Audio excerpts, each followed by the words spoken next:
Bonjour, je vais lire des extraits d'un livre que j'ai déjà présenté une, deux, peut-être même trois fois, parce que je l'aime beaucoup, de celle qu'on appelle Unmani, de son vrai nom Lisa Hyde. Donc Unmani Lisa Hyde, Je suis la vie même, aux éditions Charles-Anthony l'Originel. Un extrait de la quatrième, La vie est. Il n'y a personne qui la vit. Ce n'est pas ma vie. Il n'y a pas de moi qui vit, mais je suis la vie. Ce je n'est pas un moi personnalisé. Ce n'est pas une prétendue personne séparée. Il n'y a pas de séparation sous-entendue entre l'écrivain et le lecteur. Ce je est vous. Ce je est tout ce qui est. Je suis la vie même.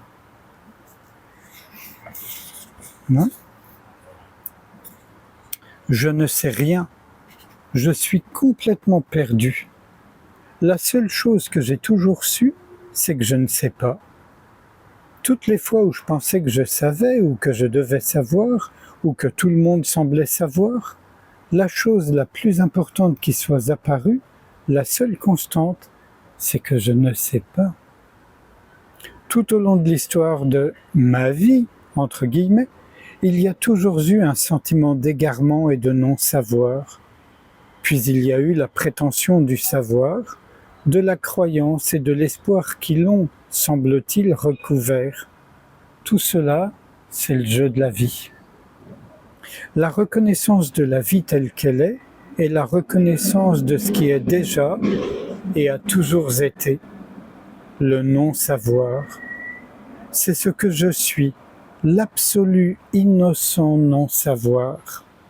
Dans le non-savoir, il n'y a pas de doute. Dans le non-savoir, il y a une clarté absolue, la reconnaissance directe, simple, de ce qui est. C'est ce que je suis la vie même.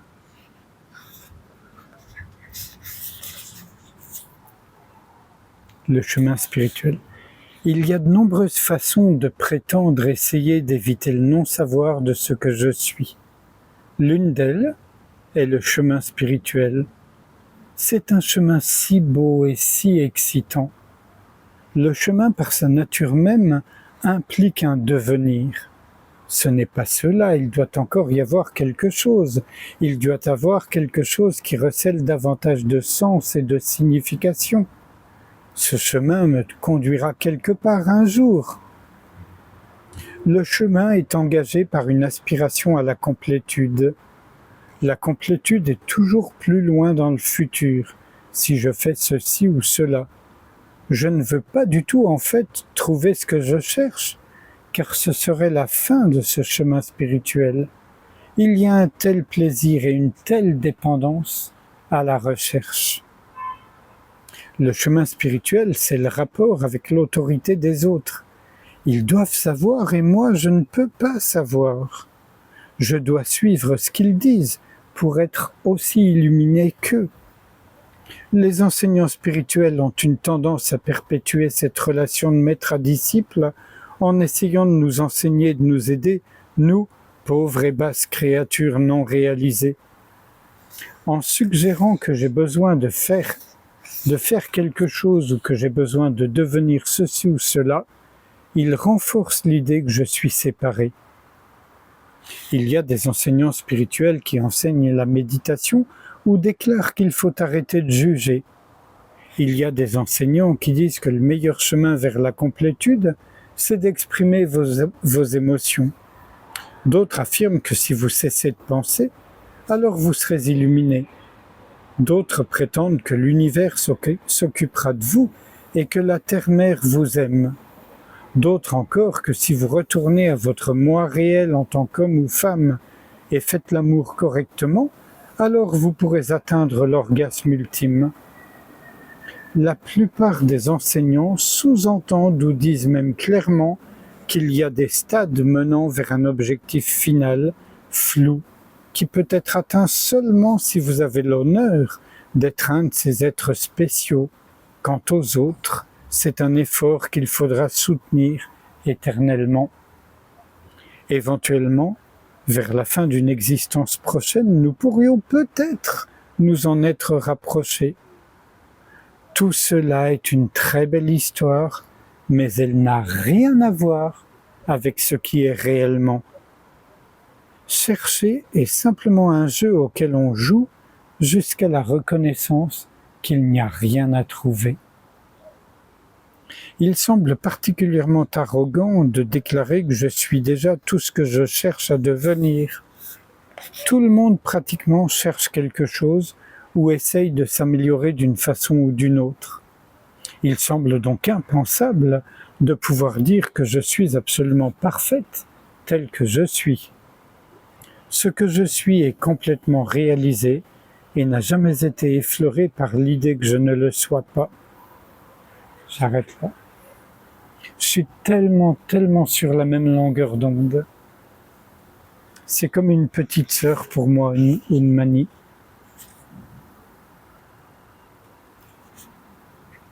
Rien à enseigner. Il n'y a personne à qui enseigner, personne qui enseigne et rien à enseigner. Cela est déjà connu. C'est déjà tout ce qui est. C'est déjà absolument parfait. Il n'y a pas de chercheurs, il n'y a pas d'être libérés. Il n'y a que des apparences. Il n'y a rien à chercher pour le chercheur, mais chercher est le jeu de la vie. Même quand le chercheur continue de chercher, l'innocence qu'est la vie attend patiemment d'être reconnue. Il n'y a pas de besoin de reconnaissance de la nature de la vie ou libération. La vie est déjà tout ce qui peut être. Elle joue simplement le rôle d'un individu qui cherche, pour un moment. Et un tout dernier extrait sur les pensées et le mental. Les pensées viennent et disparaissent. Où est le problème? Elles font simplement leur travail. La fonction de la pensée est de penser. Elle réalise là un travail fantastique.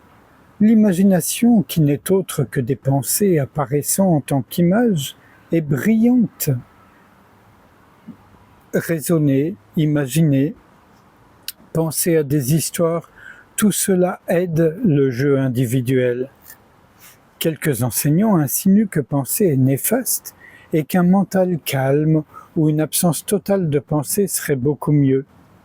J'étais tout à fait prête à les suivre dans le passé, car je sentais à quel point il est dangereux d'être emporté par ses pensées.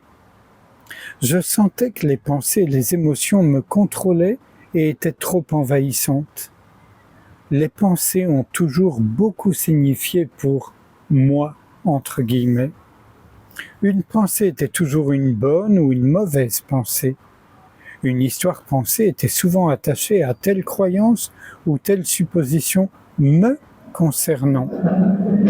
Les pensées sont si importantes. Quand j'ai entendu que penser n'était pas juste, cela leur a donné encore plus de pouvoir, car chaque pensée avait maintenant accroché à elle la pensée que cela n'était pas juste. Les pensées sont simplement des pensées. Elles ne sont le vecteur d'aucune signification pour quiconque. Ce sont des vagues d'énergie sous forme de pensée. Parfois la vague est très active et parfois elle est au repos, etc., etc. Un autre extrait du même, voilà. Et puis que signifie le mental? Il n'existe rien de tel que le mental. Il y a seulement des pensées individuelles qui viennent et disparaissent. Il n'y a pas une entité mentale qui pense, etc. Et sans réfléchir à ce qui vient d'être lu, je vous invite à accueillir tout ce qui se présente, qui nous ramène toujours à ce qui est toujours déjà là, le silence. Et si vous avez l'impression d'être emporté comme une manie par les pensées, les émotions qui vous assaillent ou vous concernent, alors je vous invite, comme d'habitude, à tout simplement ne pas vous impliquer dans tout ce qui se présente. Et alors, vous n'êtes plus là en tant qu'individu, mais en tant qu'ouverture.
Je vous remercie. À bientôt.